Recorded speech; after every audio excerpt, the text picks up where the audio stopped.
ketika Tuhan Yesus naik ke surga, natur manusianya tetap ada atau tidak? Pertanyaan kedua yang berkenaan dengan ini, ketika Tuhan Yesus inkarnasi di surga, sisa cuma Allah Bapa dan Allah Roh Kudus sajakah? Oke, saudara, ini satu pertanyaan penting. Ini bicara mengenai dui natur daripada Kristus. Saya jawab pertanyaan kedua terlebih dahulu, saudara. Ada satu teori yang berkenaan dengan enosis, yaitu bagaimana Kristus atau Allah Anak dalam inkarnasi itu mengosongkan dirinya. Coba kita baca satu bagian Alkitab yang penting, itu dari kitab Filipi.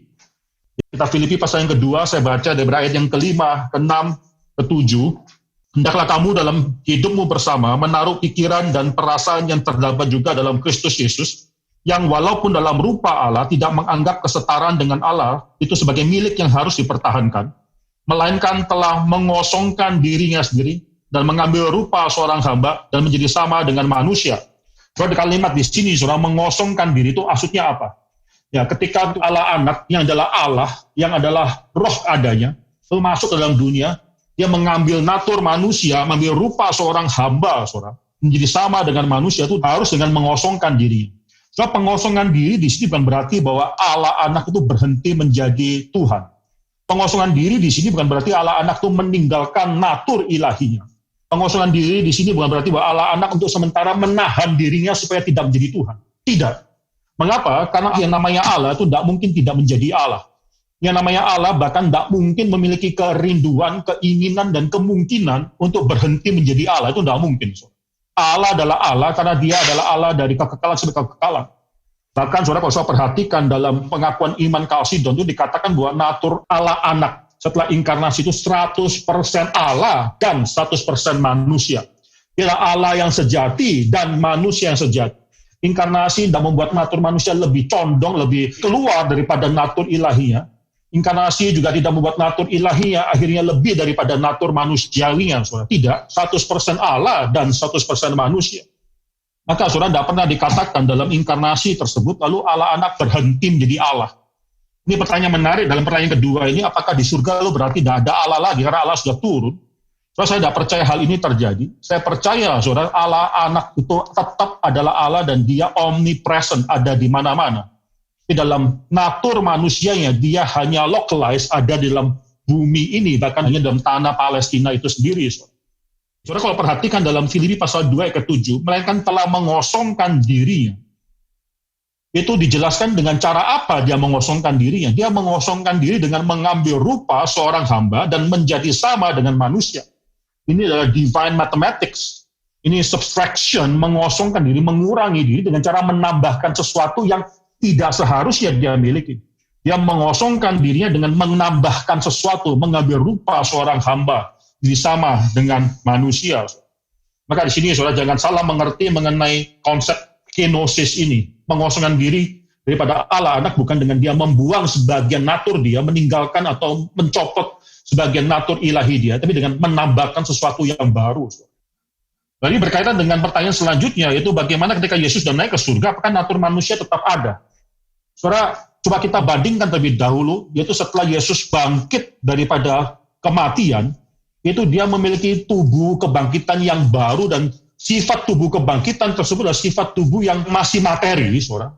Bukan tubuh yang kelihatan saja seperti tubuh, tidak. Ada orang yang salah mengerti dan mengatakan bahwa Yesus ketika bangkit, itu cuma kelihatan memiliki tubuh, karena memang dia bisa menembus tembok dan sebagainya, maka kebangkitan tubuh dia bukanlah kebangkitan tubuh materi. Saudara, ini salah, saudara. Mengapa? Karena Alkitab mengatakan ini suatu hal yang salah. Coba kita buka Lukas pasal yang ke-24, ya, saya baca daripada ayat 36 sampai dengan ayat yang ke-39. Dan sementara mereka bercakap-cakap tentang hal itu, Yesus tiba-tiba berdiri di tengah-tengah mereka dan berkata kepada mereka, "Damai sejahtera bagi kamu." Mereka terkejut dan takut, menyangka bahwa mereka melihat hantu. Akan tetapi ia berkata kepada mereka, "Mengapa kamu terkejut? Dan apa sebabnya timbul keraguan-raguan di dalam kamu?" 39 penting, saudara. "Lihatlah tanganku dan kakiku. Aku sendirilah ini, rabalah aku dan lihatlah, karena hantu tidak ada daging dan tulangnya, seperti yang kamu lihat dalam padaku." Inilah natur tubuhnya, tubuh kebangkitan Kristus, masih berdaging dan ada tulangnya, saudara. Jadi masih adalah tubuh materi tersebut, walaupun tubuh kita pasti akan berbeda dengan tubuh kebangkitan, tapi bukan berarti bahwa tubuh kebangkitan itu bukan tubuh yang memiliki sifat materinya. Saudara perhatikan, dengan tubuh semacam demikianlah Tuhan Yesus naik ke surga. Ini penting.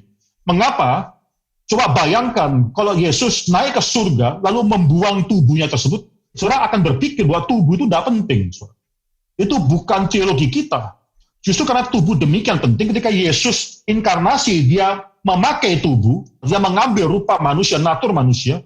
Ketika dia dibangkitkan, tubuh dia diberikan tubuh kebangkitan. Ketika dia naik ke surga di dalam tubuh kemuliaan tersebut. Maka di sini, saudara, ini membuat kita akhirnya mengetahui satu hal. Suatu hari kita juga akan mendapatkan tubuh kebangkitan tersebut. Ada orang-orang yang sudah kehilangan orang-orang yang mereka kasih pada saat ini, saudara. Tapi iman kita adalah iman yang menuju ke depan. Kita sekarang tidak bisa melihat tubuh mereka saat ini, tapi iman kita sudah melihat ke depan, di mana kita akan bersekutu kembali di dalam tubuh. Itu suatu sukacita yang besar. Jadi, saudara, natur manusia itu tetap ada.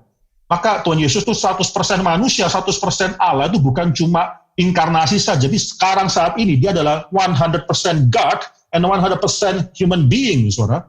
Di sini, saudara, dia adalah God-man. Itu istilah dalam teologinya, dia adalah God-man, Tuhan dan manusia. Dan bersyukurlah karena natur tersebut ada di surga. Nanti ini implikasi yang berkenan dengan perjamuan kudus dan sebagainya. Saya tidak bicarakan saat ini, saudara. Tapi ini adalah pengajaran yang ortodoks yang kita terima, pengajaran yang turun-temurun di sepanjang zaman, saudara.